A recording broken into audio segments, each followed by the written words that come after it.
മനോജ് മേനോൻ, ഇതിൽ ഈ അയോധ്യ രാമക്ഷേത്രം എന്ന് പറയുന്നത് അത് വിശ്വാസവുമായി മാത്രം ബന്ധപ്പെട്ട് കിടക്കുന്നതല്ല. ഇന്ത്യയുടെ രാഷ്ട്രീയത്തെ, ഇന്ത്യ രാഷ്ട്രീയ പാർട്ടികളുടെ ചരിത്രം, അതിന്റെ ഗതി മാറ്റി മറിച്ചതാണ്. അത് ഇപ്പോഴുമുണ്ട്, അതിന്റെ അവശേഷിപ്പുകൾ ഇപ്പോഴുമുണ്ട്.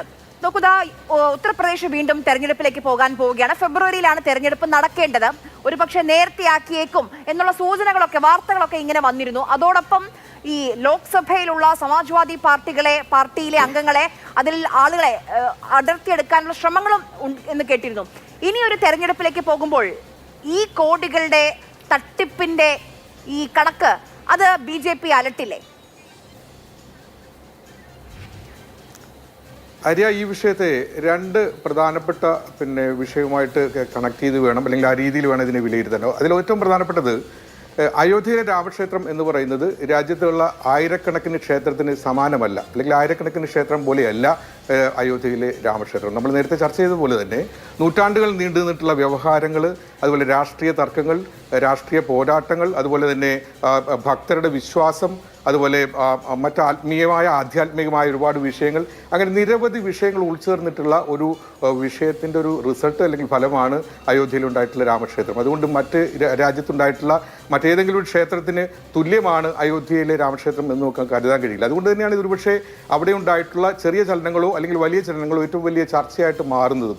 രാജ്യത്തിൻ്റെ ദേശീയതയുടെ ഒരു ഭാഗത്ത് അല്ലെങ്കിൽ ഒരു കേന്ദ്രത്തിൽ പ്രതിഷ്ഠിക്കപ്പെട്ട ഒരു ക്ഷേത്രമായിട്ട് അതിനെ വ്യാഖ്യാനിക്കപ്പെടുമ്പോൾ സ്വാഭാവികമായിട്ടും അവിടെ ഉണ്ടാകുന്ന വിഷയങ്ങളും പ്രധാനപ്പെട്ട ചർച്ചാ വിഷയമായിട്ട് മാറും, അല്ലെങ്കിൽ അവിടെ ഉണ്ടായിട്ടുള്ള ചലനങ്ങൾ പ്രധാനപ്പെട്ട വലിയ ചലനമായിട്ട് അളക്കപ്പെടും എന്ന കാര്യത്തിൽ സംശയമില്ല. മറ്റൊന്ന്, അവിടെ ഇപ്പോൾ ഉണ്ടായിരിക്കുന്ന പണാപഹരണം അല്ലെങ്കിൽ ഇപ്പോൾ ഉണ്ടായിരിക്കുന്ന സാമ്പത്തിക ക്രമക്കേട് എന്ന് പറയുന്നത് കേവലം ഒരു പണാപഹരണത്തിൻ്റെ വിഷയമല്ല, അത് ഒരു ഭക്തരുടെ വിശ്വാസവുമായിട്ട് ബന്ധപ്പെട്ടതാണ്. ആ വിശ്വാസത്തിലുണ്ടായിട്ടുള്ള ലംഘനത്തിൻ്റെ വിഷയമാണ്, വിശ്വാസ ചോർച്ചയുടെ വിഷയമാണ്. കാരണം ഒരു കാണിക്ക അല്ലെങ്കിൽ ഒരു വഴിപാട് അല്ലെങ്കിൽ ഒരു നേർച്ച എന്ന് പറയുന്നത് ഒരു ഭക്തൻ അവൻ്റെ പ്രതീക്ഷകളുടെയും വിശ്വാസങ്ങളുടെയും പ്രതീകമായിട്ട് നൽകുന്നതാണ്.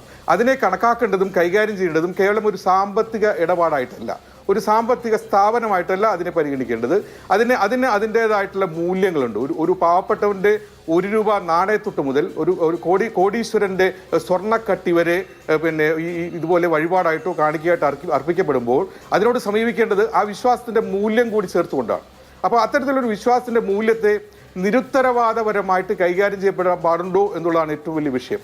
അതിലെത്രമാത്രം സുതാര്യത വേണം എന്നുള്ളത് മറ്റൊരു വിഷയം.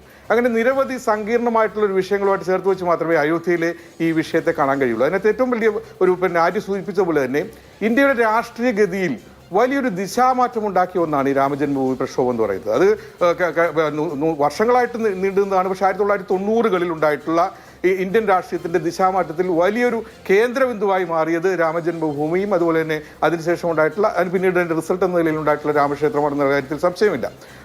90കളിലെ മണ്ഡൽ കമണ്ഡൽ രാഷ്ട്രീയം തൊട്ട് ഒരു ഭാഗത്ത് ഹൈന്ദവ രാഷ്ട്രീയത്തിന് അല്ലെങ്കിൽ ഹിന്ദുത്വ രാഷ്ട്രീയത്തിന് വേരോട്ടം ഉണ്ടാക്കുകയും ഒരു തെരഞ്ഞെടുപ്പ് രാഷ്ട്രീയത്തിൽ പല തലത്തിൽ ഭരണ സംവിധാനങ്ങളെ സ്വാധീനിക്കാൻ മാത്രം ഹൈന്ദവ രാഷ്ട്രീയത്തെ വളർത്തു ചെയ്തിട്ടുള്ള ഒരു ധാര ഒരു ഭാഗത്ത് നിൽക്കുമ്പോൾ രാജ്യത്ത് സ്വത്വ രാഷ്ട്രീയത്തിൻ്റെ ഐഡന്റിറ്റി പൊളിറ്റിക്സിന്റെ ഒരു വലിയ ധാര സമാന്തരമായി രൂപപ്പെടുത്താൻ ഇടയാക്കിയതും ഈ രാമജന്മഭൂമി പ്രക്ഷോഭത്തിന് വലിയ പങ്കുണ്ട്. പ്രത്യേകിച്ച് ഉത്തരേന്ത്യൻ രാഷ്ട്രീയത്തിൽ. കേരളത്തിലെ രാഷ്ട്രീയമായിട്ട് ചിലപ്പോൾ ഒരുപക്ഷെ നമുക്ക് താരതമ്യം ചെയ്യാൻ സാധിക്കില്ലെങ്കിൽ പോലും രാജ്യത്തിന്റെ പ്രധാനപ്പെട്ട മേഖലകളിൽ ഒന്നായിട്ടുള്ള ഉത്തരേന്ത്യൻ രാഷ്ട്രീയത്തിൽ ഈ രാമജന്മഭൂമി പ്രക്ഷോഭത്തിന് വലിയധികം സ്വാധീനമുണ്ടാകുകയും ദിശാമാറ്റം ഉണ്ടാകുന്നതിൽ വലിയധികം പങ്കുവയ്ക്കാൻ കഴിയുകയും ചെയ്തിട്ടുണ്ട്. അതുകൊണ്ട് തന്നെ രാമജന്മഭൂമിയെയോ അല്ലെങ്കിൽ രാമക്ഷേത്രത്തെയോ നമുക്ക് ഈ രാഷ്ട്രീയത്തിൽ നിന്ന്, ഈ രാഷ്ട്രീയ പശ്ചാത്തലത്തിൽ നിന്ന് മാറ്റിക്കാണാൻ കഴിയില്ല.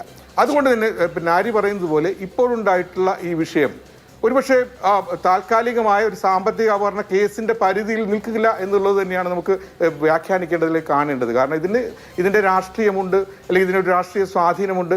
ഒരുപക്ഷെ തെരഞ്ഞെടുപ്പ് രാഷ്ട്രീയമായിരിക്കണമെന്നില്ല, അത് വിശ്വാസത്തിന്റെ രാഷ്ട്രീയവും അല്ലെങ്കിൽ വിശ്വാസത്തിന്റെ അടിത്തറയോടുകൂടി